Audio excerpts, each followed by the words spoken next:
properly as we got a lot to fit in today. My name's Caleb Gluck. I'm one of the organizers of this Albuquerque Free Market Economics Conference. And I want to thank everybody for giving part of your day to us. Hopefully you'll feel that you benefited at the end of all the festivities.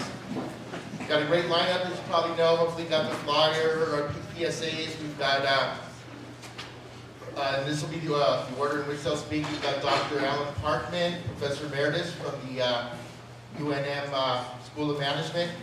Then we'll have Carla Sonntag, Executive Director of the New Mexico Business Coalition. Paul Gessing from the Rio Grande Foundation. He was on the radio just this morning. I mean, he's the busiest guy in Albuquerque. And last but certainly not least, you'll want to stay after lunch for Marcos Portillo.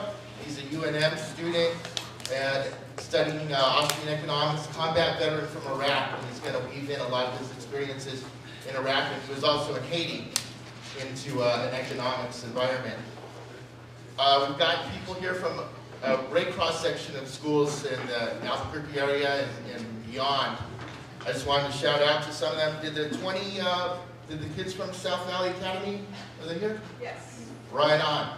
So we've got a great contingent from the South Valley Academy. Thanks for coming. I know we've got people, I was jotting everything down as people were RSVPing me. We've got one student from Las Cruces, definitely the largest distance travel to get here. Thanks for that. Southwest Secondary, is Dylan here? Dylan, great student activist from Southwest Secondary.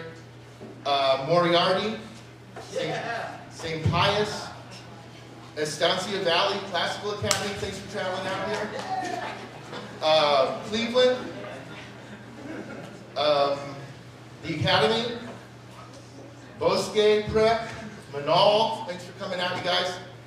And so we've got a pretty good cross-section of kids. I think there's going to be more students showing up as we go along. And okay, of course this event is dedicated to the students here. This country right now, as you probably know, we've got the sequestration battle going on. So it represents about a 2% cut in the federal budget. Right now the national debt's at $16 trillion. By the time the day is over today, the debt will go up another $4 billion. So we're just wrapping up the debt, and eventually it'll have to be paid back.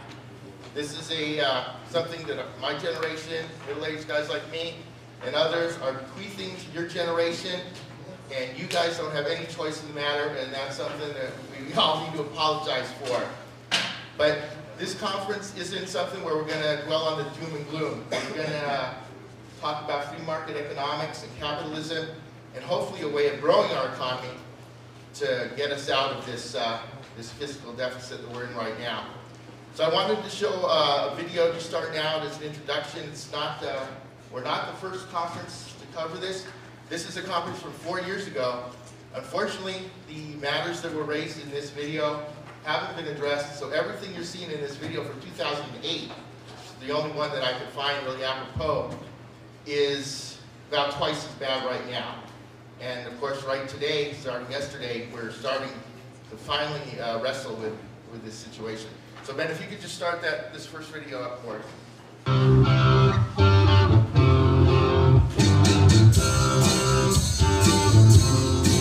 When it comes to national debt, it's kind of like that paper that you can put off another week, or you can, it's not coming up right now, we don't need to deal with it. And consequently, for someone like me, it's kind of hard to imagine the threat that it can be 10 years from now, 20 years from now. This is going to be really, really, really long lasting. Whatever we do now is going to last for eons into the future. This will affect all the people, not just some group in particular. It almost seems like we're going to be in debt for the rest of our lives.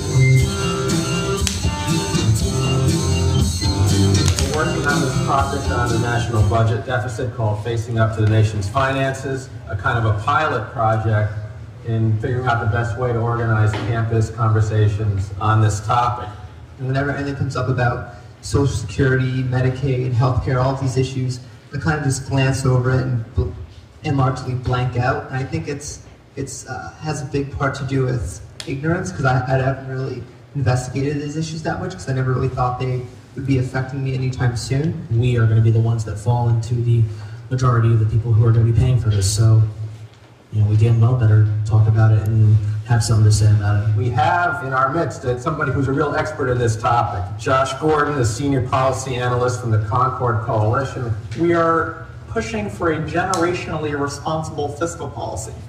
Our main concern is the moral implications of one generation passing on to the next generation a government financing situation that is unsustainable and that would drag future generations down. Is it even possible for us to consider paying off the national debt anymore? Because we spent all this time trying to figure out how to balance the checkbook on a year-to-year basis and pay for interest when there's still trillions of dollars that we actually owe to other people. We could reach balanced budget in the next 5 years. But 10 years after that, if we don't change anything, we don't have a chance. Our strategy was to break you guys up into small groups, each of which took on what we consider to be a pretty important piece of the puzzle. And we focused a lot on the retirement and the baby boomers beginning to retire in 2008. First of all, we agreed that we needed to do something now, not when we run out of money in 2017 or 2042 or whenever we run out of money. Would the government decide who would get heroic healthcare measures, or families, or doctors? It plays into very ethical issues, and in a sense, you could have people could be set in a role where they would be playing God.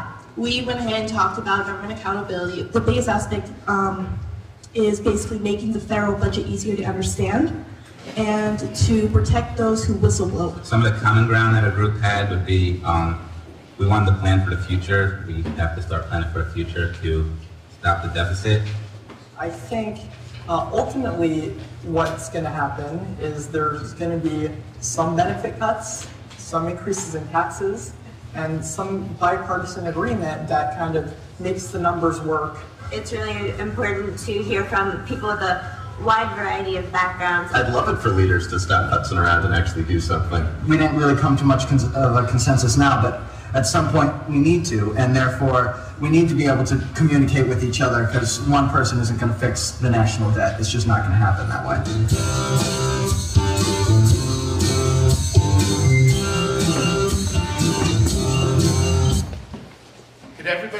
Was everybody able to hear that video?